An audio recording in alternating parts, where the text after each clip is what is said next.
Cette vidéo vous est présentée par la boutique universludo.ca. Rendons les jeux accessibles à tous.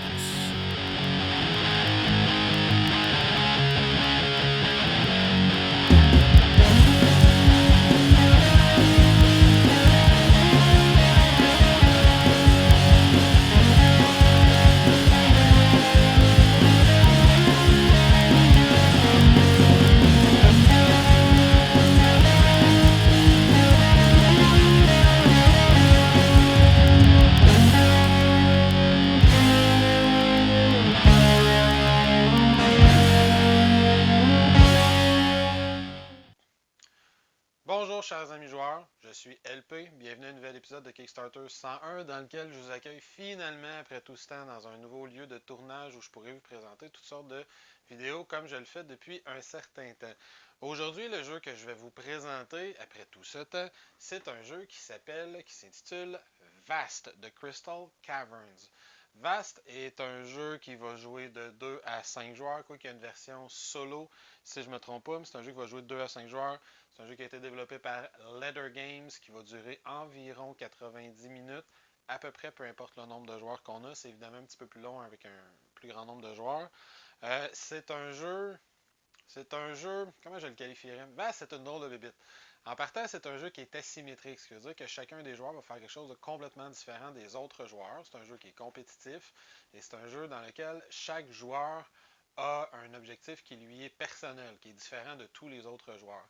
Le seul point en commun, c'est que les joueurs, avec leurs différents rôles qu'ils auront à choisir, vont explorer une caverne dans laquelle il y a des cristaux, évidemment, Crystal Caverns, mais chaque joueur va avoir quelque chose de différent qu'il peut faire avec ces cristaux-là, va avoir surtout un objectif de victoire qui est complètement différent des autres.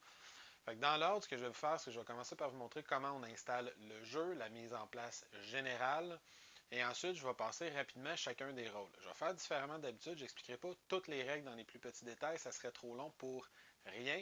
Chaque rôle individuellement, les uns des autres pris individuellement, sont relativement simples, mais pris tous ensemble, ça fait quand même un gros morceau à prendre tout d'un coup. Donc, je vous montre comment on installe ça. Je vous montre rapidement les 5 rôles, comment ils fonctionnent. Puis ensuite, je reviens et je vous dis ce que j'en pense. Donc, la première chose qu'on va avoir à faire dans VAS, c'est de construire notre donjon, la grotte, la caverne de cristal que les joueurs vont avoir explorer selon leur rôle. On va utiliser une série de tuiles comme ça pour construire ça. Puis de la façon qu'on va procéder en début de partie, on va faire une petite mise en place, on va voir faire une petite mise en place rapide.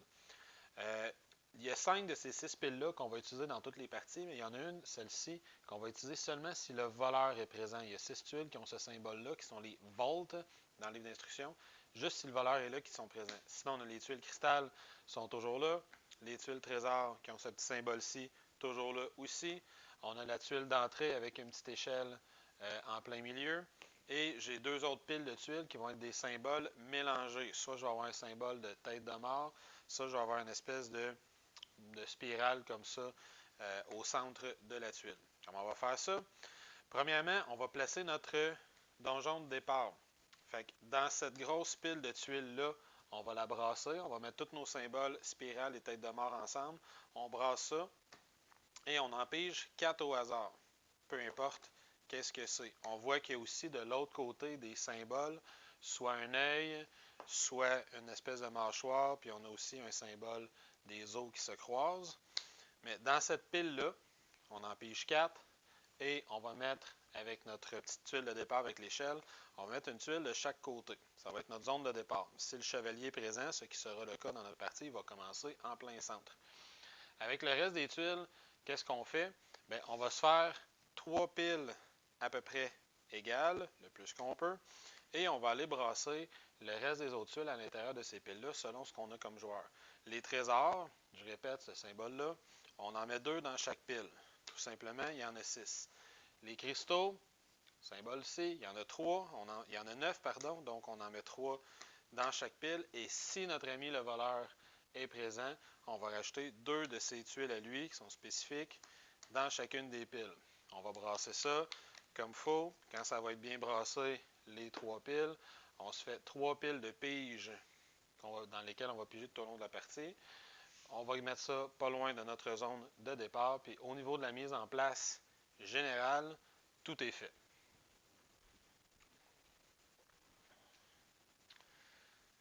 Là, ce qui se passe, là, c'est là que le jeu devient particulier. On a une mise en place qui est faite, que j'ai résumée juste ici avec mes 3 piles qui sont juste là, un peu hors caméra ou juste sur la limite. Mes 3 piles de tuiles desquelles je vais pouvoir piger tout au long de la partie. Et là, chaque joueur va avoir à choisir un rôle. Les rôles viennent avec des grands plateaux qui sont comme ça, sur lesquels il y a toutes les règles qui résument mon rôle. Il y a aussi sur chacun des rôles, juste ici en haut dans le coin, il y a mon ordre d'initiative. On voit que le Knight, il y a un 1, ça veut dire que si un joueur choisit de jouer avec le Knight, il va être le premier joueur automatiquement. Si le Knight n'est pas là, c'est les Gobelins qui ont le numéro 2, c'est eux autres qui vont devenir premier joueur. Puis on suit toujours cet ordre de tour de jeu-là. Autre particularité de ces plateaux-là, ici, il y a un petit setup puis l'ordre de séquence de tour qui est résumé ici, qui est différent pour chaque joueur. Je le répète, je t'ai pointé du doigt, c'est pas poli. Et il y a aussi le How to Win, ça veut dire l'objectif de victoire, qui est différent, encore une fois, pour chaque partie, pour chaque joueur, pardon.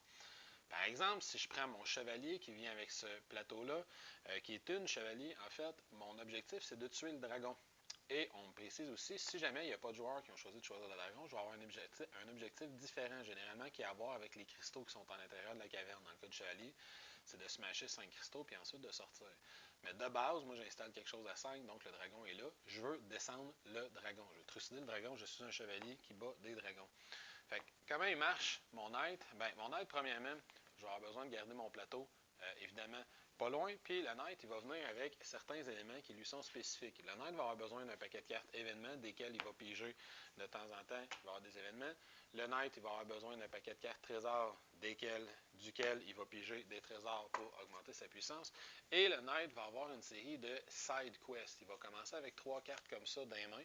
Et sur les side quests, ça va être indiqué des espèces de petits défis qu'il doit réussir à atteindre, des objectifs qu'il doit atteindre.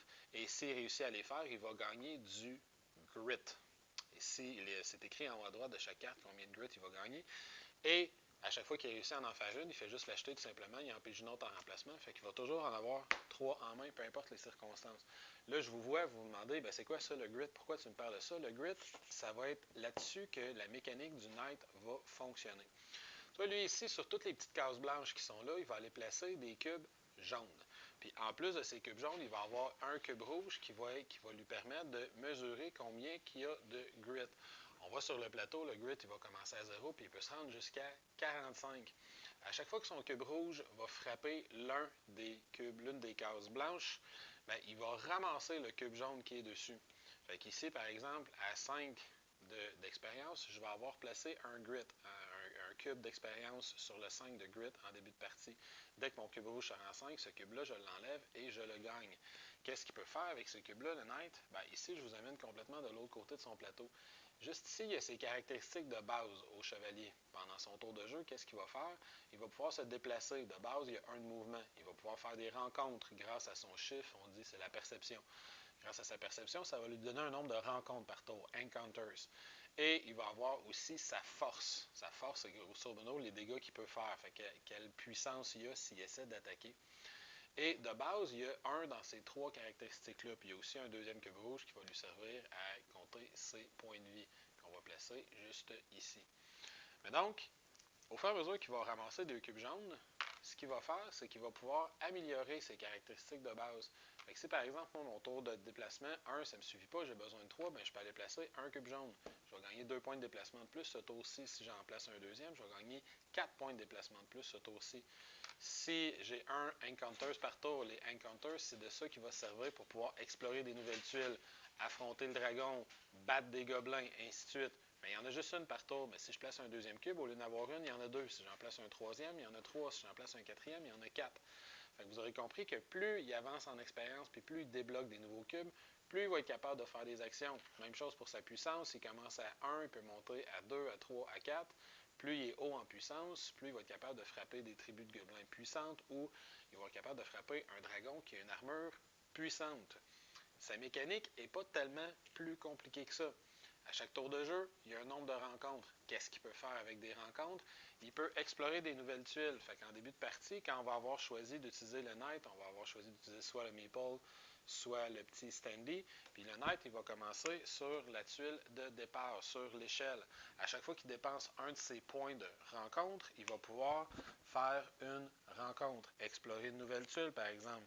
S'il explore une nouvelle tuile, évidemment, il faut qu'il l'agence pour qu'elle puisse se rendre jusqu'à la tuile qu'il vient de quitter. Fait que si certaines des tuiles vont avoir des petits murs de chaque côté, il ne pourrait pas le placer de façon à bloquer, évidemment, l'entrée de la tuile. S'il révèle une tuile sur laquelle il y a une tête de mort, il va se faire attaquer potentiellement par une tribu de gobelins. C'est une embuscade. S'il révèle une tuile sur laquelle on a un zigzag comme ceci, il va aller piger une carte événement et devra la résoudre. À chaque fois qu'il révèle une nouvelle tuile, on voit que ça va ouvrir des nouveaux chemins. Là, j'ai un espace vide ici et ici. Parce que la tuile, on voit qu'il peut continuer à avancer par là. Fait qu'il va aller piger dans mes 3 piles de tuiles qui sont là, qui sont disponibles. Il va aller choisir une tuile pour ouvrir ça ici, une tuile pour placer ça ici. Fait que mon donjon va prendre de plus en plus d'expansion. Si jamais mon chevalier est sur la même case qu'une tribu de gobelins, il pourrait dépenser un de ses encounters pour attaquer le gobelin. S'il est sur la même case que le dragon, il pourrait dépenser un de ses encounters pour attaquer le dragon. S'il est sur la même case qu'un trésor qui est sur le sol, sur lequel on a un jeton trésor, il peut dépasser un de ses encounters pour le ramasser, ainsi de suite. Fait que vous avez compris, plus il y a d'encounters, plus son chiffre en perception, qui est juste ici, est élevé, plus il va pouvoir faire de choses pendant son tour. Plus il y a de mouvement, plus il va pouvoir aller loin, en se rappelant que s'il n'a plus d'encounter, il ne peut pas utiliser les points de mouvement qui lui restent. Donc, il va être bloqué sur sa case. Fait qu'il faut qu'il dépense tous les points de mouvement qu'il veut utiliser avant d'utiliser son dernier point d'encounter. Ces cubes rouges, il n'est pas obligé de ces cubes jaunes, pardon, il n'est pas obligé de les assigner au début de son tour. Il peut les assigner quand il veut. Donc, il pourrait, si par exemple, il a 3 cubes disponibles, il pourrait décider, il se déplace de 1, je fais un encounter. Fait que là, mes chiffres de base sont déjà dépensés après avoir fait cet encounter-là. Mais j'ai envie de me déplacer encore. Fait que je me déplace, je gagne 2 points de déplacement en faisant ça comme ça ici. Puis là, je me déplace d'une autre case. Je révèle une nouvelle tuile, donc j'ai besoin de faire un deuxième encounter pour ça. Et là, le gobelin me saute dessus, c'est un événement, il y a une tribu qui m'arrive en plein visage, elle apparaît sur moi, j'aimerais essayer de la terrasser, je dépense un 3e point d'encounter en plaçant mon cube comme ça. Fait qu'on peut jouer comme on veut au fur et à mesure que notre tour avance. Vous avez remarqué, ici aussi, j'ai 4 actions spéciales. J'ai l'action de bombe, d'arc, de bouclier, puis j'ai l'action de la map ancienne, de la carte ancienne. Qu'est-ce qu'elles font, ces actions-là? La bombe va me permettre d'attaquer le dragon en début de partie. Parce que le dragon, au début, il dort. Il est comme dans un étage en dessous de la caverne. Fait que je ne peux pas l'attaquer directement.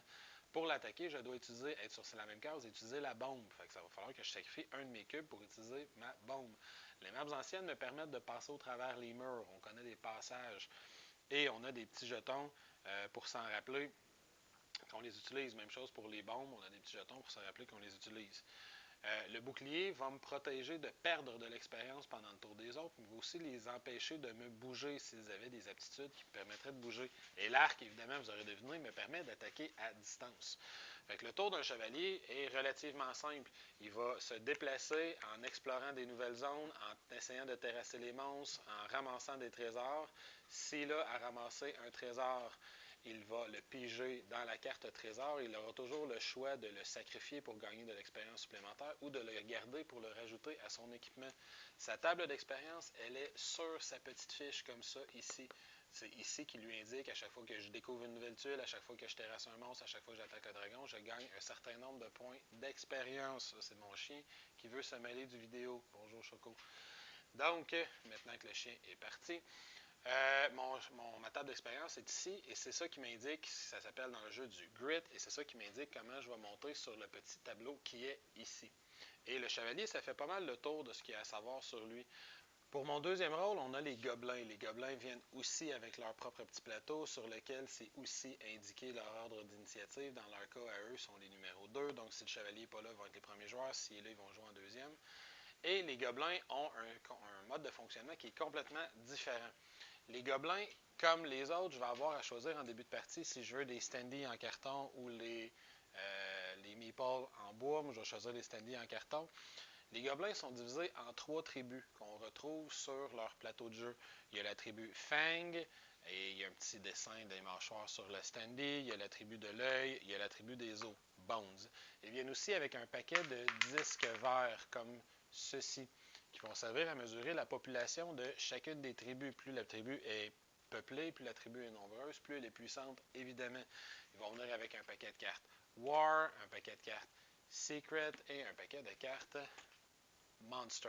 Finalement, ils vont avoir des disques comme ça qui vont mesurer leur niveau de rage. Au début, évidemment, ils vont commencer à 1 de rage. C'est extrêmement important pour eux. Quel est l'objectif des gobelins? Les gobelins veulent descendre le chevalier. Fait que si le chevalier court après le dragon, les gobelins courent après le chevalier. Comment les gobelins fonctionnent dans leur tour? Bien, eux autres, en début de partie, ils ne commenceront même pas sur le plateau. Fait que si mon chevalier a découvert un petit peu une coupe de place, les gobelins peuvent apparaître n'importe où. Vous aurez peut-être compris que le dos des tuiles, le côté où on ne voit pas ce qu'il y a sur une tuile caverne, bien, ça correspond aux différentes tribus de gobelins. C'est sur ces symboles-là que les tribus vont pouvoir sortir pour la première fois. Fait que si mon chevalier n'a pas été tellement chanceux, il y a juste 4 tuiles disponibles, puis les 3 tribus de gobelins sont déjà affichées. Fait que les 3 tribus de gobelins pourraient arriver sur le plateau. Fait que le tour d'un gobelin, comment ça fonctionne? Ben, c'est que lui, il va regarder il y a combien en rage, puis il va piger un nombre de cartes War égal à la rage qu'il a. Fait que puis il va en jouer juste une dans son tour. Fait que plus sa rage est haute, plus la rage de ses tribus est haute, plus il va avoir un choix de cartes qu'il va jouer. Et la carte guerre qu'il va jouer va indiquer à peu près tout ce qu'il va pouvoir faire pendant son tour. Fait que premièrement, ça va augmenter la population, ces 3 populations de ce qui est indiqué sur la carte. Fait que dans mon cas ici, ma population Fang augmenterait de 1, ma population Bones augmenterait de 3, puis ma population Eye augmenterait de 2. Je précise que la population Fang, on lui met toujours un disque de plus parce qu'elle a un bonus d'un disque. Elle a un bonus d'un disque au total, pas à chaque fois qu'on joue une carte. C'est toujours le nombre de populations plus 1. Fait qu'on met un 10 dessus pour se rappeler quelle est sa force réelle. Chaque population, chaque tribu a une limite de population de 4. Si la limite venait à dépasser, le joueur aurait 2 choix. Soit il disperse la tribu, fait que si jamais elle était sortie sur le plateau, il est obligé de la ramener et elle va perdre 2 de population à chaque fois qu'elle est dispersée. Soit il réduit sa rage de 1 pour éviter l'augmentation de population. Fait que si au tour suivant, je jouais la même carte, ma tribu ici de Bones serait censée monter à 6, je peux toujours dépenser un de mes points de rage pour l'empêcher de monter ce tour-ci. Quelle autre information on a? Bien, ici, en bas à gauche, j'ai un nombre de monstres que je vais piger. Fait que de mon deck de cartes monstres, sur ma carte, ça m'indiquait que je vais en piger un. Je pige un monstre, je regarde quel est ce monstre-là et je l'assigne à une de mes tribus. Je peux la mettre n'importe où, il y a une place pour chacune des tribus. Il y a la tribu Bones, elle a le droit d'avoir 2 monstres. La population actuelle de la tribu Bones, c'est aussi ma limite de monstres que je peux avoir au total. Fait que présentement, mon Bones, il est à 3. Je pourrais avoir jusqu'à 3 monstres dispersés dans toutes mes tribus. Comme Bones peut avoir un total de 2 monstres, puis les 2 autres peuvent en avoir juste un. Si ma tribu Bones est à 4, ben c'est là que je vais pouvoir avoir mon maximum de monstres. Chaque monstre donne des capacités spéciales d'attaque, de défense, de déplacement, etc. à la tribu qui possède ce monstre-là. Toujours avec ma carte War que j'ai jouée, j'augmente ma population, je pige des cartes monstres. En bas à droite aussi, ça m'indique un nombre de cartes Secret que je dois piger. Dans mon exemple ici, c'est 0. Mais les cartes Secret, j'ai une limite de 5 en main. Et à chaque fois que j'en ai, ben, ça m'indique que je peux en jouer une pendant mon tour. Et ça m'indique, sur chaque carte va me dire qu'est-ce qu'elle peut faire. Par exemple, ici, je pourrais faire disparaître un certain nombre de dessus du plateau. Celle-là ici, je pourrais choisir une des tribus qui aurait plus 2 de force pendant un tour, etc., etc., etc. Fait que les cartes Secret, c'est des petites cartes bonus que je vais me donner qui vont me permettre d'avoir une force supplémentaire ou une aptitude supplémentaire pendant mon tour. Une fois que j'ai joué mes cartes War, j'ai joué mes cartes Monster, j'ai pigé ou non des cartes Secret, qu'est-ce qu'il fait? Ben, il prend une action avec chacune de ses tribus de gobelins. Il y a des actions de base, genre au début de la partie, c'est souvent ça qu'on va faire, le gobelin peut apparaître sur le plateau. S'il apparaît, ben, il doit tout simplement choisir l'une des tuiles qui correspond à son symbole. Fait que si avec mon action, ma tribu Fang, je prends une action, je décide d'apparaître, il apparaît ici, je fais la même chose avec ma tribu Bones, il va apparaître ici. Chaque tribu a une action, ce qui donne un total de 3 actions par tour. Si les tribus sont déjà sur le plateau, à la place, elles peuvent faire certaines des actions qui sont sur le plateau. Par exemple, les tribus, évidemment, peuvent aller attaquer le chevalier. Si on veut aller attaquer le chevalier, on fait tout simplement se déplacer, se rendre sur le chevalier. Les tribus de gobelins passent sur les tuiles sombres qui n'ont pas encore été découvertes sans aucun problème, peuvent passer sur les tuiles de lumière aussi sans aucun problème. Il y a un petit malus par contre, je vais y revenir dans 2 secondes. Et quand ils arrivent sur la case du chevalier, on fait juste comparer la population de la tribu à la force du chevalier. Si la population est plus haute, le chevalier est blessé, il perd 1 point de vie. Et c'est l'objectif de victoire des gobelins, fait qu'ils vont essayer de faire ça le plus souvent. Et ensuite, la tribu va être dispersée. À chaque fois qu'une tribu attaque, elle est dispersée. Donc, on la ramène sur son plateau.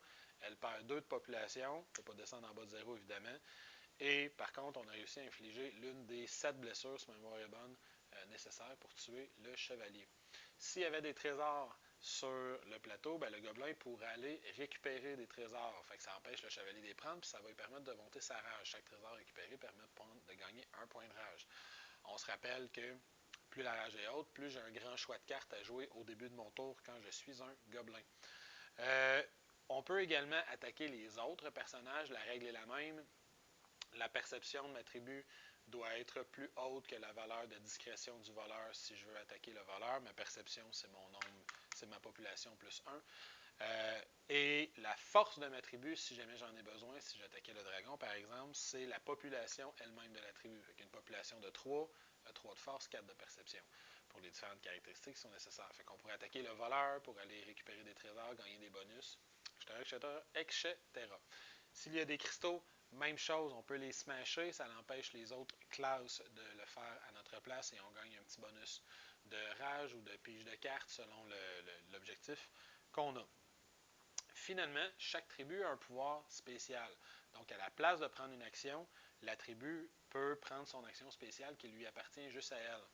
La tribu Fang, son action spéciale, c'est d'augmenter la rage. Fait qu'au lieu de prendre une action avec ma tribu Fang, je peux augmenter ma rage de 1. Je le répète, ça permet de piger plus de cartes au tour suivant. La tribu Bones, peu importe où elle se trouve, si je prends l'action de la tribu Bones, au lieu de faire quoi que ce soit avec elle, je peux piger et assigner une carte de monstre immédiatement. Ça me permet d'en avoir plus dans mon tour. Vous l'aurez peut-être deviné, avec la tribu Ai, c'est elle qui est brillante en quelque sorte. Fait qu'elle, si je prends son action spéciale, ça me permet d'aller piger des cartes secret que je rajoute à ma main, toujours sans dépasser la limite de 5. Dernière chose que je vais ajouter par rapport aux gobelins avant de passer à une autre classe, c'est dans leur déplacement. Si les gobelins viennent à quitter 2 fois dans le même déplacement une zone illuminée, les gobelins n'aiment pas la lumière, c'est bien connu, vous regardez le Seigneur des Anneaux. Fait que s'ils venaient à quitter une zone illuminée 2 fois, ça veut dire une zone qu'on a déjà explorée 2 fois dans le même tour, ils vont perdre 1 de population. Fait que dans mon exemple ici, si mon chevalier a 3 de force et je veux aller l'attaquer avec la tribu qui est juste ici, je dois me déplacer une fois, là je suis correct, je suis sorti d'une zone d'obscurité et je me déplace ainsi, je suis toujours correct, je suis sorti d'une zone de lumière une fois dans mon tour, donc il me reste toujours 3 de force pour attaquer un chevalier qui aurait par exemple 2 d'armure. Si j'étais par contre dans cette zone, dans cette place-ci, en me déplaçant là, je sors pour la première fois d'une zone de lumière, je sors pour une deuxième fois d'une zone de lumière, ce qui me fait perdre 1 de population. Fait que si mon chevalier il avait 2 d'armure, ben là je n'ai plus assez de force pour être capable de le battre, à moins que je joue une carte secret, évidemment. Pour les gobelins, ça fait pas mal le tour de ce qu'il y a à dire. Fait que les autres, ils vont se promener comme ça, ils vont essayer de jauger les populations de leur tribu, parce que si une population devient trop peuplée, on s'en rappelle, elle va se disperser par elle-même. On essaie de ne pas toujours monter les mêmes. On se rappelle qu'à chaque fois que les populations de gobelins attaquent, les tribus de gobelins attaquent, elles sont dispersées, perdent 2 de population et reviennent sur leur plateau. Fait qu'il faut qu'ils essaient de calculer leurs choses le plus possible pour être capable d'attaquer le chevalier de façon le plus efficace possible. Sur ce, on passe au 3e rôle. 3e rôle dans l'ordre, on a le dragon. Le dragon vient aussi, lui, avec son plateau comme tous les autres. Le dragon est 3e dans l'ordre d'initiative. Le dragon, lui, c'est le premier rôle dans ce que j'ai montré jusqu'à date qui n'a pas pour objectif de descendre quelqu'un. Le dragon, ce qu'il veut faire, c'est une vieille créature ancienne, épuisée, qui se réveille dans le fin fond d'une caverne, fatigué, il a faim, il a peur, il a froid. Il veut recouvrir toute sa gloire passée, toute sa puissance passée et sortir de là en pleine santé. C'est tout ce qu'il veut. Fait que le dragon va commencer avec un plateau qui va être rempli de cubes dans le haut. Il vient avec des petits cubes comme ça qu'on vient d'échapper un peu partout. Et il va remplir son échelle de greed, il va remplir son échelle de pride et il va remplir son échelle de hunger. Fait qu'il veut rechercher sa luxure passée, sa fierté passée et surtout, il a faim. En prenant différentes actions, le dragon va transférer des cubes de cette échelle-là sur son échelle de wakefulness, donc son échelle d'éveil en quelque sorte. Plus il va transférer des cubes, plus il va regagner de la puissance.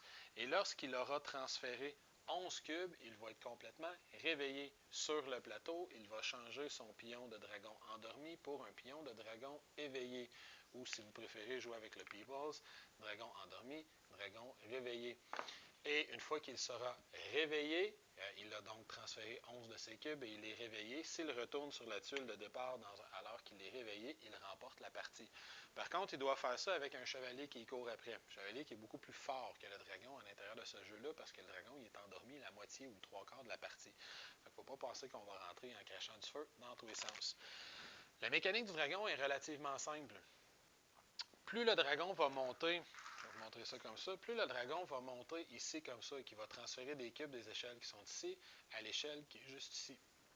Ça va augmenter ses caractéristiques de base. Ça va augmenter deux caractéristiques en fait. Ça va augmenter sa valeur en armure. Vous aurez compris que sa valeur en armure, c'est sa défense contre le chevalier. Ça se peut qu'il se fasse attaquer par les gobelins, mais de façon générale, c'est le chevalier qui va essayer de tapocher dessus. Fait que plus son valeur en armure est haute, plus le chevalier doit avoir une force haute pour pouvoir le blesser. Et sa deuxième valeur, ça va être son Spirit. Spirit, c'est le nombre de cartes qu'il va piger par tour. Parce que le dragon, lui, il vient avec une main de cartes comme ceci, des cartes Power. À chaque fois qu'il pige des cartes Power, comme par exemple en début de partie, on a 3 de Spirit, les cartes Power vont venir en 3 icônes. Il va y avoir l'icône de flamme qui ressemble à ceci, il va y avoir une icône de griffe qui ressemble à ceci, et il va y avoir une icône d'aile qui ressemble à ceci. Pendant son tour de jeu, le dragon, il va bouger en utilisant, il va bouger de une ou deux cases en ligne droite. Et au début, il est considéré comme étant un étage en dessous. Donc, il peut bouger en passant à travers les murs, à travers les tuiles sombres. Il n'est pas encore au même étage que les autres. Je l'ai dit tantôt, le chevalier, pour pouvoir l'attaquer, doit utiliser la bombe. Et en bougeant, avant ou après avoir bougé, il peut utiliser n'importe quel des pouvoirs qui est sur sa fiche. Le dragon, il y a comme 13 ou 14 pouvoirs qui sont sur sa fiche ici. Et chaque pouvoir a un coup associé en icône, soit aile, soit griffe, soit flamme, et a un effet particulier. Je vous en lis un par exemple. Si je lis Slap, je dois jouer 2 ailes et on me dit je peux bouger le chevalier, move the knight from a space adjacent to you up to 3 spaces. Fait que je peux slapper le chevalier et je le recule de 3 cases s'il est adjacent à moi en ayant joué 2 cartes comme ceci. Aile. Si j'utilise le pouvoir Wing, je dois jouer une seule aile toute seule, mais ça me dit que je peux bouger en plus de 2 tuiles en ligne droite ou bouger d'une tuile en passant au travers les murs. Fait qu'on se sert de ces cartes aussi dans ces déplacements. Comme je l'ai dit tantôt, on peut bouger jusqu'à 2 cases en jouant une carte. Claw, je peux lancer le dé pour attaquer. Oh, le dé. Le dragon vient avec son propre dé à lui. Le chevalier va l'utiliser de temps en temps quand il attaque le dragon. Si sa valeur d'attaque est égale à l'armure du dragon, il doit lancer ce dé-là pour savoir s'il touche. Dans le cas du chevalier, pour savoir s'il touche, il faut que le dé représente la case centrale. Le dé représente une grille de 9 à 9. Et si la case centrale est éliminée sur le dé, ça veut dire que le chevalier a réussi à toucher. Alors que le dragon va suivre des règles un petit peu différentes, mais ça va être expliqué sur son plateau. Il y a un pouvoir, par exemple, si ma mémoire est bonne, c'est justement le claw. C'est quand il utilise cela, c'est la griffe une fois. Il va lancer ce dé-là et il va toucher tous les gobelins et le chevalier s'ils sont dans les tuiles qui sont affectées, qui sont montrées par le dé, en supposant que le dragon est au centre. Donc, dans cette case-ci, on parlerait des 4 cases qui sont adjacentes.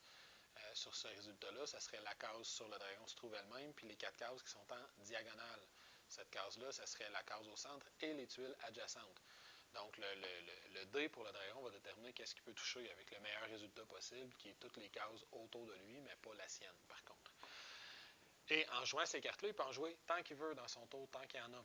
En sachant par contre qu'il ne garde pas à la fin d'un tour. Il va jeter, s'il en a joué juste 2 des 3, la troisième, il va l'acheter, il ne l'utilisera pas. Fait qu'il va toujours faire probablement au moins les petits pouvoirs qui prennent juste une carte à jouer. À la fin du tour, le dragon, il possède, en début de partie, il possède toujours 3 gemmes comme ça, 3 gemmes de dragon comme ceci. Puis à la fin de chacun de ses tours, il peut en laisser tomber une sur sa case. S'il en laisse tomber une sur sa case, ce que ça fait, c'est que ça lui donne un icône. Il y a une gemme par icône, une gemme pour la griffe, une gemme pour l'aile, une gemme pour le feu. Et le dragon va pouvoir se servir de ces icônes-là à chacun de ses tours. Donc, s'il dépose une gemme au tour 1, au tour 2, il va pouvoir se servir de ces 3 cartes, plus l'icône de la gemme qui est déjà sur le plateau. Évidemment, il va y avoir des personnages comme le voleur ou le chevalier qui vont vouloir aller sur ces cases-là pour prendre ces gemmes-là et soit les détruire dans le cas du chevalier, soit les voler dans le cas du voleur. Le chevalier, s'il les détruit, il fait juste l'enlever la gemme puis la retourne au dragon. Mais le dragon, en les déposant comme ça, il va devenir aussi de plus en plus fort. Fait que le dragon, sa mécanique n'est pas plus compliquée que ça. Peut-être la seule chose qu'il reste à dire, c'est comment il les enlève, ces cubes-là, ici. Ben, la première façon, ça va être le greed, donc la luxure. Fait que s'il y a des trésors qui traînent sur le plateau, le dragon, il peut aller les prendre. Et à chaque fois qu'il prend un trésor, il va déplacer un de ses cubes de greed comme ça ici, puis il va l'envoyer vers son échelle de wakefulness. La deuxième façon, c'est le pride. Pride, c'est que le dragon, il a certains de ses pouvoirs qui lui permettent de révéler des tuiles sur le plateau. À chaque fois qu'il révèle une tuile événement, il peut il peut déplacer un de ses cubes Pride. Dans le cas de Pride, il y a aussi deux trucs particuliers. S'il ne bouge pas une fois dans le game, s'il ne bouge pas pendant un tour au complet, il va pouvoir déplacer un de ses cubes de Pride.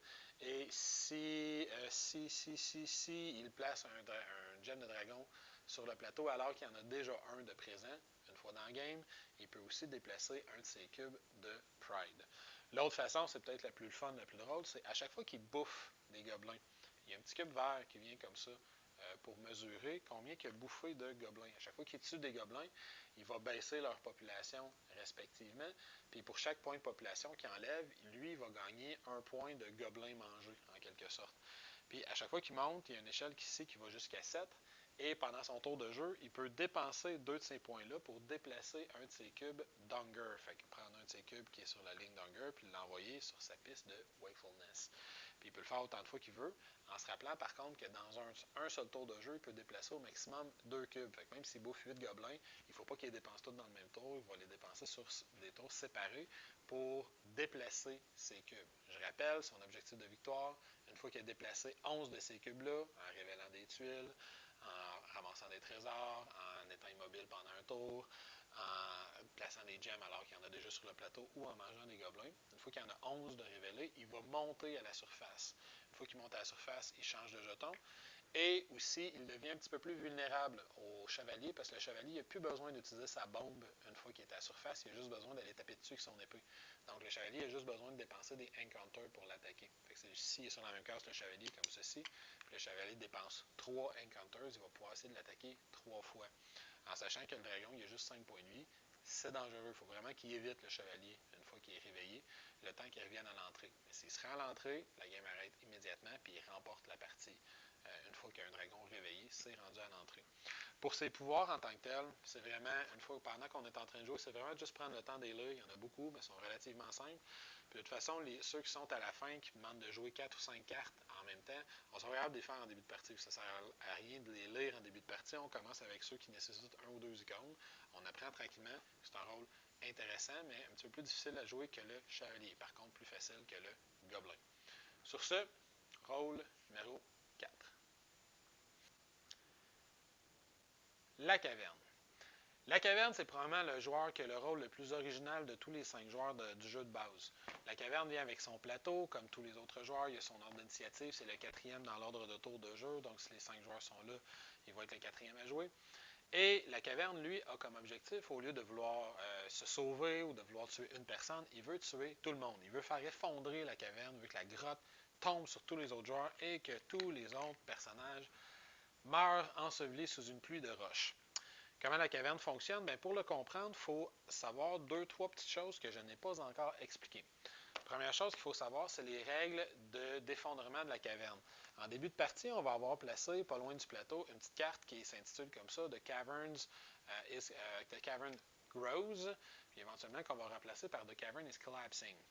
Je l'ai déjà dit, quand les joueurs explorent, à chaque fois qu'on va revirer une tuile comme ça, les joueurs vont aller piger dans les piles comme ça pour rajouter des tuiles. Puis notre caverne va comme prendre de l'expansion puis être de plus en plus grosse. Le dragon puis le chevalier, entre autres, ils ont des façons de révéler des nouvelles tuiles, ce qui va faire apparaître des nouvelles tuiles sur le plateau, ce qui va faire que la grotte va être de plus en plus grosse. Éventuellement, par contre, mes 3 piles de tuiles vont être vides. Si les 3 piles de tuiles se vident, ce qui va arriver, c'est que la caverne va commencer à s'effondrer. Donc, à la fin de chacun des tours de joueurs, plutôt que d'ajouter de nouvelles tuiles ou quoi que ce soit, on va en enlever. Et les joueurs vont avoir à choisir, chaque joueur qui va finir de prendre un tour, donc si mon chevalier finit son tour comme ça, puis il n'y a plus de tuiles dans la réserve de tuiles, bien, il va avoir à enlever une tuile quelque part autour du plateau. Il va avoir à choisir, prendre tout d'abord les tuiles qui touchent par un seul côté le reste de la caverne, ensuite les tuiles qui touchent par 2 côtés d'autres tuiles de caverne, ainsi de suite. Et quand il enlève une tuile, il va la révéler. Et si c'est une tuile cristal, on la garde de côté, on la met dans une réserve commune. Si c'est n'importe quoi d'autre, on fait juste la défausser, notre caverne est plus petite. Mais si c'est une tuile de cristal, on les compte, puis une fois qu'on est rendu à 5, la caverne s'effondre, tous les joueurs ont perdu.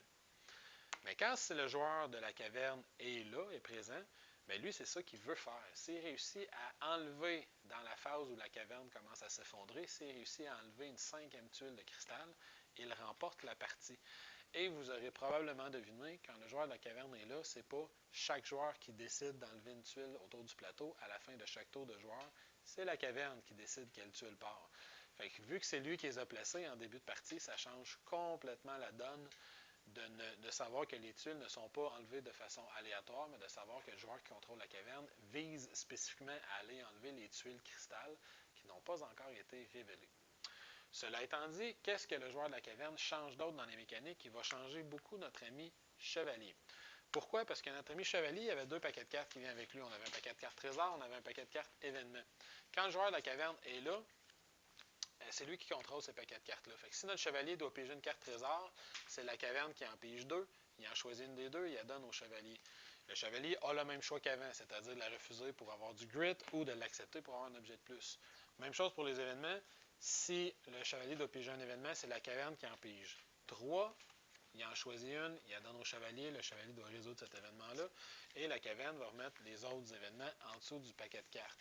Vous allez me dire, ouais, mais là, la caverne doit faire exprès pour tout le temps faire suer le chevalier n'a aucune chance. Si c'est ça qui arrive, la caverne va probablement perdre la partie. Parce que si la caverne affaiblit trop le chevalier, les gobelins vont tuer le chevalier facilement, vont l'emporter. Par contre, si la caverne jauge mal ces choses et met le chevalier trop puissant en lui donnant juste des excellents objets, là, c'est le chevalier qui va tuer le dragon rapidement et qui va l'emporter. Puis la caverne, c'est un rôle très important dans le jeu, il y a un rôle modérateur dans le reste de la partie, il va jauger un petit peu la puissance des autres joueurs. Maintenant, son tour en tant que tel, comment ça fonctionne, c'est super simple. La caverne, il y a un petit sac d'omens comme ça ici qui vient avec lui. En début de chaque tour de jeu, il va en piger un certain nombre. Comment il va savoir combien il en pige? Il va regarder il y a combien de tuiles de cristal qui sont révélées présentement sur le plateau. Il va additionner à ça le nombre de jetons trésors qui sont présentement sur le plateau. Et il va aller regarder, il y a une petite table sur sa fiche de joueur à lui. Ça va lui donner une correspondance, puis il va aller piger un certain nombre de tuiles Omens en fonction de cette corrélation-là. Par exemple, s'il y a de 2 trésors et une tuile de cristal, ça fait un total de 3. Pour 3, il va aller piger 3 jetons Omens. S'il y en avait 7, ben, il pigerait 5 jetons Omens. S'il y en avait 11 ou plus, il pigerait 6 jetons Omens. Fait que dans mon exemple, j'ai dit qu'on en pigeait 3. Il va aller piger 1, 2 et 3 jetons qu'il va garder près de sa zone de jeu. Les jetons viennent dans différents symboles qui sont tous repris sur sa tuile de jeu à lui. Ici, il peut y avoir des champignons, des chauves-souris, de la roche, des minéraux, différents trucs qu'il va pouvoir utiliser pendant son tour. Ensuite, qu'est-ce qu'il fait d'autre? Il va shaper la caverne, il va façonner la caverne. En début de partie, notre ami joueur caverne va avoir 3 tuiles. Il va avoir une main de 3 tuiles. C'est le seul joueur qui a ça. Et à tous ses tours de jeu, il va aller prendre une de ces tuiles-là et aller la placer quelque part pour qu'elle touche idéalement au moins à 2 côtés, quelque part sur la caverne. Puis, il va aller lui-même agrandir la caverne, aller placer des nouvelles zones à l'intérieur de la caverne. S'il a du cristal dans les mains, c'est le cas dans mon exemple, j'avais une tuile de cristal, c'est celle-là que je serais obligé de placer en premier. Fait que les autres joueurs doivent être attentifs. Également, je précise que dans ces 3 tuiles, quand le joueur de la caverne est là avec sa main de 3 tuiles, c'est toujours lui qui place des tuiles sur le plateau, c'est jamais les autres joueurs. Ça veut dire que si le chevalier, pendant son tour à lui, explorait une zone et aurait 3 tuiles à placer autour de lui, normalement, c'est lui qui va aller piger dans les piles pour aller les placer de façon aléatoire. Mais quand le joueur de la caverne est là, c'est lui qui va aller les placer autour. Puis à chaque fois qu'il en place une, il va en piger une en remplacement, il va la regarder, puis il va aller compléter les zones lui-même. Fait que lui, il sait qu'est-ce qu'il y a à l'intérieur de la caverne, il sait les choses sont où. Par contre, la règle d'être obligé de commencer à placer les tuiles de cristal avant de placer les autres tuiles qui est dans sa main, c'est juste pendant son tour à lui. Pendant le tour des autres, il n'est pas obligé de placer une tuile de cristal s'il y a d'autres choses dans sa main. Donc, 1, il pige ses tuiles Omens. 2, il place une des tuiles de sa main pour agrandir la caverne. 3, ben, il va placer ses 1 jeton trésor quelque part sur le plateau à tous les tours de jeu.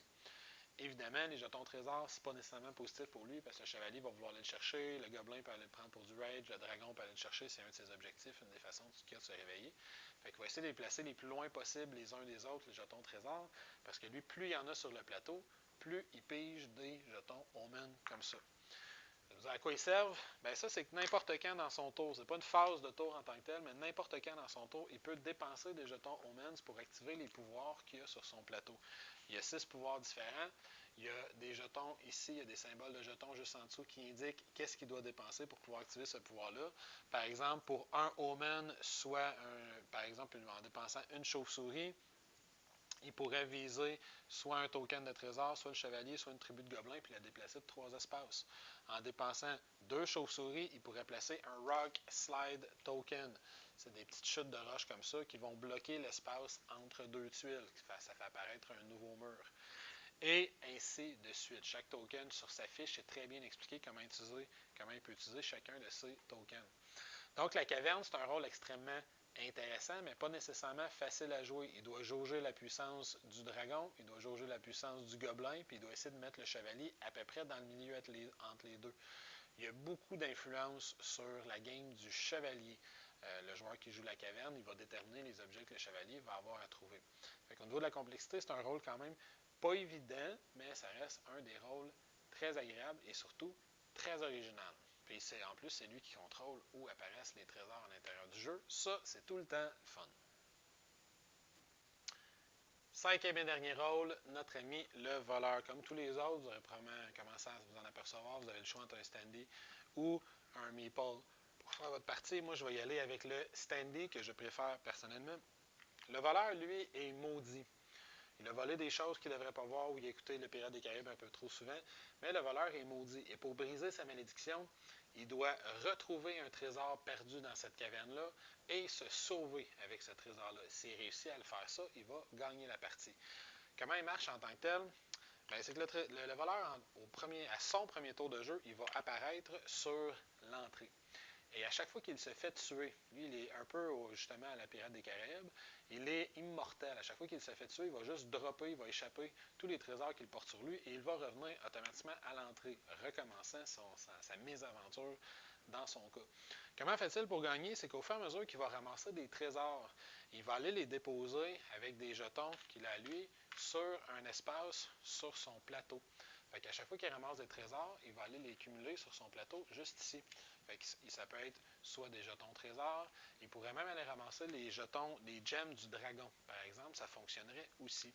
Et à chaque fois qu'il revient à l'entrée, tous les trésors qu'il va avoir cumulés vont être, le terme qu'il utilise en anglais, ils vont devenir stash. Ils vont être sécurisés. Il va les avoir serrés quelque part pas loin de l'entrée. S'il réussit à sécuriser comme ça 6 trésors, 6 jetons de trésors, il remporte la partie. En calculant qu'en début de partie, il peut traîner juste un trésor avec lui, ben c'est beaucoup d'allers-retours qu'il va avoir besoin de faire. Éventuellement, il peut entraîner plus, mais en début, il peut entraîner juste un. Fait que le voleur, comment il fonctionne, lui, pendant son tour? Ben, il fonctionne avec ces 3 petits jetons-là. Il y a un petit jeton numéroté 4, il y a un petit jeton numéroté 3, puis il y a un petit jeton numéroté 2. Fait que 2, 3 et 4. Et lui, ce qu'il va faire dans son tour, c'est super simple. Il y a des statistiques qui sont juste ici, qui sont son mouvement, son stealth, son thievery. Mouvement, le nombre de cases qu'il peut déplacer par tour. Lui, il peut se déplacer sur les tuiles sombres, soit dit en passant. Et s'il termine son tour sur une tuile sombre, il a même le droit de la regarder et de la révéler s'il veut la révéler. Vous comprendrez pourquoi ça va être pratique pour lui de les révéler.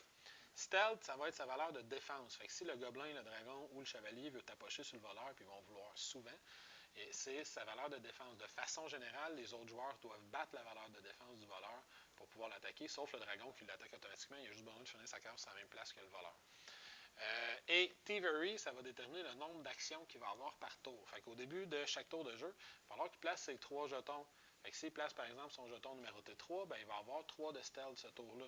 S'il place son jeton numéroté 4, il va avoir 4 de stealth. Mais s'il place son 4 sur le stealth, ben, ça veut dire qu'il va avoir un maximum 3 actions. Puis s'il place son 3 actions son 3 sur l'action et son 4 sur le stealth, ben, ça veut dire qu'il reste juste 2 déplacements pour ce tour-là. Fait que le voleur, il fonctionne comme ça. À tous les tours de jeu, il faut déterminer est-ce que je vais avoir plus d'actions, plus de déplacements, plus de stealth, plus de défense, parce que j'ai peur de me faire taper par les autres. Concrètement, ensuite, qu'est-ce qu'il fait pendant son tour? Ben, le voleur, il va se déplacer d'une case à l'autre. Il va essayer de trouver les tuiles où il y a des trésors. Puis ensuite, en dépensant ses actions, lui, contrairement au chevalier, soit dit en passant, lui, le voleur, il a un aide-mémoire pour ses actions. Fait que là, dans mon exemple ici, je me suis mis 4 thievery. Fait que pour me rappeler que j'ai 4 actions, je peux prendre 4 petits cubes gris que je vais mettre sur mon plateau et que je vais dépenser au fur et à mesure que je fais des actions. Fait que, qu'est-ce qu'il peut faire avec ses actions? Ben, toutes ces actions sont écrites sur son plateau. Son déplacement en tant que tel, ça c'est la seule chose qui n'est pas une action, mais il y a un nombre de points de déplacement qu'il doit quand même respecter. Fait qu'il pourrait par exemple looter. Fait que looter, c'est tout simplement si un jeton trésor sur une tuile, ben, il peut y aller puis il peut dépenser un de ses cubes action, j'ai dit que j'en avais 4, pour le ramasser. Si je le ramasse, il le garde sur son petit plateau individuel. Il a looté. Si c'était un gem de dragon, il aurait eu un petit jet à faire ou à dépenser plus de cubes. Alors, il y aurait eu un jet à faire avec le dé de dragon que j'ai montré tantôt. Mais l'autre mécanique qui est intéressante avec le voleur, c'est que pour chaque action qui n'est pas garantie, j'aurais pu décider de dépenser plus de cubes pour réussir mon action de façon automatique. Donc, pour un cube, je peux ramasser un token de trésor ou je peux ramasser une gemme de dragon. Mais si je ramasse une gemme de dragon, il faut que je lance un dé pour savoir si j'ai réussi. Mais pour 2 cubes, je réussis automatiquement. Je fais moins de choses dans mon tour, mais je suis sûr de réussir. Pickpocket, c'est la même chose. Je peux voler d'autres joueurs, mais ça va me prendre un jet de dés, cette fois-ci avec un jet de compétence, avec un dé à 6 faces. 4, 5, 6, c'est réussi. Ou 5, 6.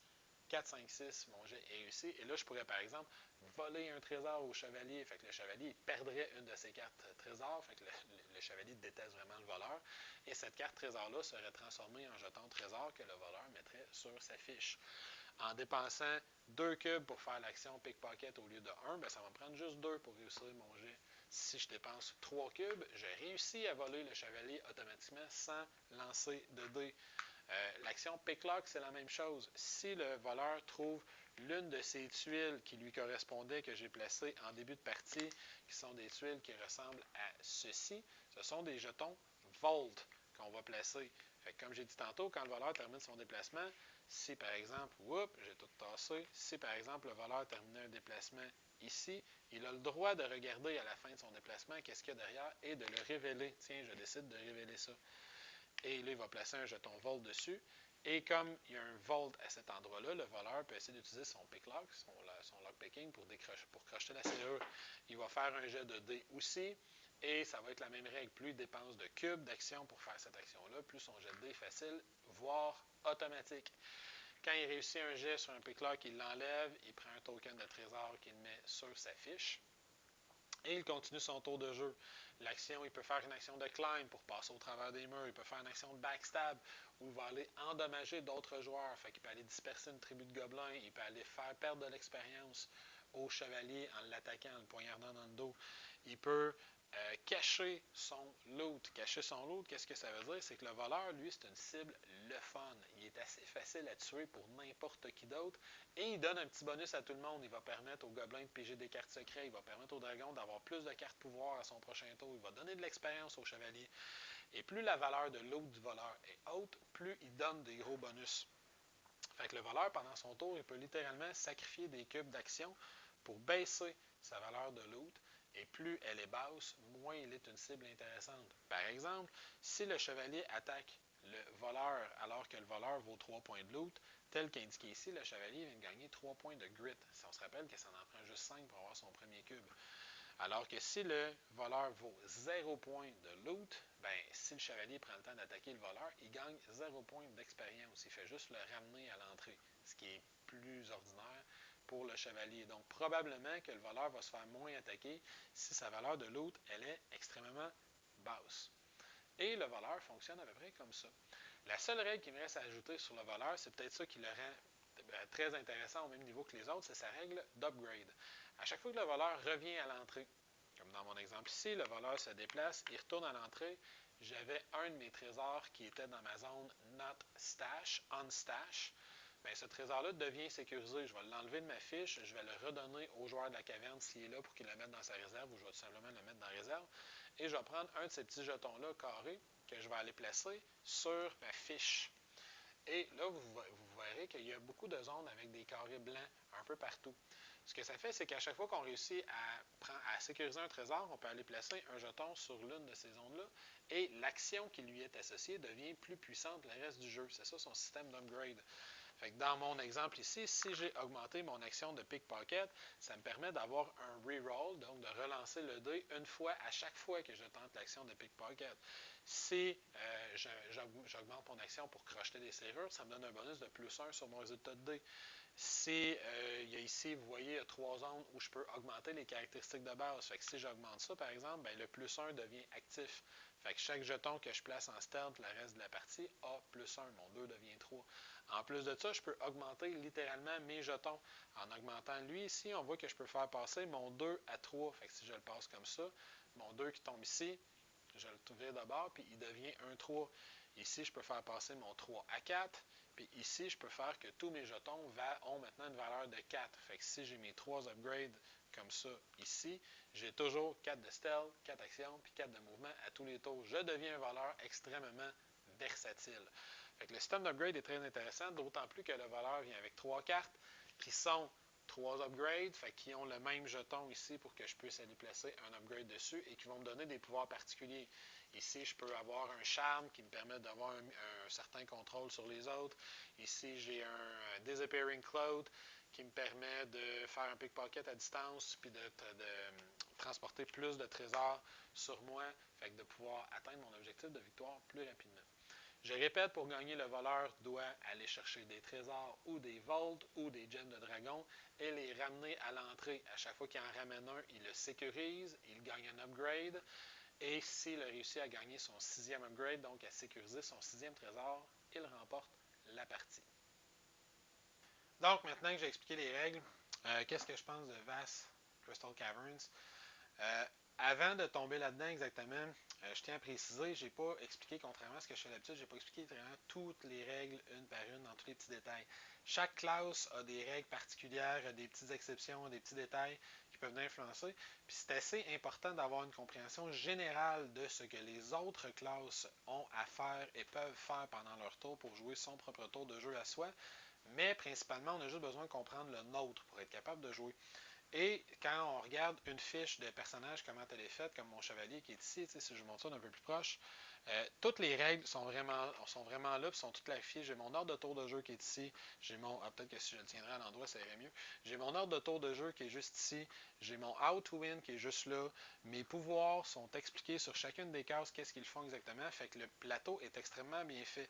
À ça, je rajoute qu'il y a une aide de jeu qui vient pour chacune des classes. Comme là, par exemple, si je tiens le gobelin dans mes mains. Et quand je dis aide de jeu, c'est une façon de parler parce que c'est littéralement les 2 pages qui résument la classe du livret d'instruction. Il y en a une d'imprimée pour chacune des classes. Là, j'ai le dragon ici, j'ai la cave juste ici, comme ceci. Et il y a un petit résumé de toutes les règles principales qu'on a tendance à oublier et un résumé des règles de déplacement qui est peut-être une des twists un petit peu plus difficiles à saisir les premières fois qu'on joue. Cela dit, je pense que The Crystal Cavern est un jeu extraordinaire. Premièrement, c'est un jeu asymétrique. Il n'y en a pas beaucoup des jeux comme ça. Ce qui fait qu'au niveau de la rejouabilité, on en a pour une vie, ou à peu près. J'exagère peut-être un petit peu, mais le livret d'instruction nous offre un paquet de combinaisons différentes possibles selon le nombre de joueurs qu'on a. Fait qu'on peut jouer les gobelins contre le dragon juste contre la cave avec le chevalier avec le voleur. Il y a plein de combinaisons qui sont possibles. On peut choisir les rôles qu'on a envie de choisir selon le nombre de joueurs qu'on est. Je dirais qu'à 2, les faiblesses du jeu vont ressortir un petit peu plus. Il y a peut-être moins d'interaction entre les joueurs. C'est le fun de voir au moins 3 rôles différents en interaction les uns avec les autres. Le fait que chacun ait un système de règles complètement différent, mais qui sont tous quand même relativement simples, ça fait que le jeu est à la fois accessible et non. Ce que je veux dire par là, c'est que chaque rôle en tant que tel est accessible. Chaque rôle est simple à comprendre. Par contre, si c'est vous qui allez avoir la job d'expliquer le jeu autour de la table, ça, c'est un bout qui est moins le fun. La barrière d'entrée du jeu est quand même relativement élevée. Le jeu semble beaucoup plus complexe qu'il ne l'est la première fois qu'on l'explique ou la première fois qu'on y joue, parce qu'on doit porter un minimum d'attention à ce que les autres ont à faire. Si moi je suis le chevalier, faut que je cours après le dragon, faut que je comprenne au moins un petit peu comment le dragon se déplace, qu'est-ce qui le rend puissant. Faut que je pense à aller tapocher les gems qu'il laisse derrière lui, ça y rajoute de la puissance, fait qu'il va se réveiller plus rapidement. Faut aussi que je comprenne un petit peu comment les gobelins jouent, parce que les autres, ils me courent après. Mais il ne faut pas que j'oublie qu'il faut que je comprenne au moins un petit peu comment la caverne joue, parce que lui-ci, il a comme objectif de me tuer, en plus de tuer tout le monde. Puis mine de rien, de garder un œil sur le voleur, parce que le voleur, si je m'en vais le tapocher, je gagne plein de bonus. Donc, ça prend un minimum de compréhension de tous les autres rôles, en plus d'avoir la compréhension du sien. Fait que moi, je recommande vraiment, la première fois que vous allez jouer, trouvez un fichier PDF, il l'a sur le site de Ledger Games, trouvez un fichier PDF avec les règles de chacune des classes, puis envoyez ça aux joueurs respectifs qui vont les jouer, qui prennent 5 minutes pour les lire, 5-10 minutes pour les lire recto verso. Après, vous expliquez le concept général du jeu, le déplacement, l'objectif de victoire de chacun, puis vous allez être bon pour partir une game. Ça va être beaucoup plus facile de présenter le jeu de cette façon-là, plutôt que de prendre le temps d'expliquer. Parce que littéralement, la dernière fois que j'ai joué, ça fait près une semaine et demie, ça a pris 1h15 à expliquer le jeu, puis 1 heure jouer une game. À peu près. Puis ça a presque été plus long à expliquer le jeu, mais là, j'ai expliqué chacun des rôles. Puis il y avait aussi quelques rôles d'une extension de laquelle je parlais dans une autre vidéo. Mais j'ai expliqué chacun des rôles à tous les joueurs. Ça a été long avant de partir, puis il y en a un ou deux qui commençaient à être inquiets du niveau de complexité que le jeu allait avoir. Mais après 3 tours de jeu, tout le monde comprenait ce qu'il y avait à faire. Fait à ce niveau-là, c'était très bien réussi. L'autre chose que je dirais, c'est au niveau des composantes. On est dans les, je dirais, up and down un petit peu. Les meeples, je trouve qu'ils sont pas très bien réussis. C'est le fun qu'il y ait des meeples à tailler, là, de la forme du chevalier, de la forme du dragon. Mais elles sont, à part le fait qu'ils soient dans une forme particulière, je dirais qu'ils sont pas super réussis. Je m'en sers jamais. Je me sers juste des standees. Par contre, à ce niveau-là, au niveau des composantes, parce qu'à part ça, les autres composantes, les cartes, les jetons, tout le reste, tout est bien correct. Les tuiles, c'est clair aussi. Les plateaux de joueurs sont extraordinaires parce qu'ils sont très très gros par contre, mais il y a toute l'information que j'ai besoin pour comprendre le jeu. Au niveau des composantes, l'autre chose que je vais rajouter, c'est qu'ils viennent de sortir une petite extension comme ça qui s'appelle Miniatures Expansion.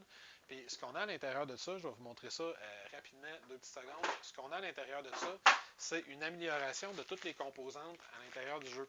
Fait que si je prends par exemple mon dragon, au lieu d'avoir l'espèce de slob en bois qu'on avait l'autre jour, ben, je peux avoir une belle petite figurine de dragon comme ça qui vient transformer mon expérience de jeu. Au lieu d'avoir mes tribus de gobelins, je vais avoir des petites figurines juste comme ça ici. Des petites figurines qui sont quand même tout à fait sympathiques à l'intérieur du jeu. Même chose juste pour mon jeton entrée. Même chose, je vais avoir un beau jeton, une belle petite échelle comme ça qui indique la tuile d'entrée où et toutes les tuiles qui ont des cristaux. Au lieu d'avoir une espèce de petit jeton en carton, j'ai une belle figurine de cristal comme ça. Fait que pour toutes les composantes du jeu, les gobelins, le voleur, le chevalier est juste ici. Fait qu'on le voit très bien réussi. Figurine chevalier. Très bien réussi. Mes 3 trous de gobelins, puis le seul qui me reste peut-être à vous montrer du jeu de base, on a le voleur qui est comme ça ici. Fait que si vous êtes quelqu'un qui aimait beaucoup les composantes, les belles composantes, ben, la petite extension comme ça, la petite extension avec pour les figurines, moi je vous recommande d'aller la chercher. Elle coûte environ 25 si c'est quelque chose que vous aimez. Mais sinon, au niveau des composantes, on a une belle job. Au niveau des règles, c'est étonnamment simple dans sa complexité. Sa complexité vient vraiment du fait que le jeu est asymétrique. Ce n'est pas les règles qui sont complexes en tant que telles, les règles sont relativement simples.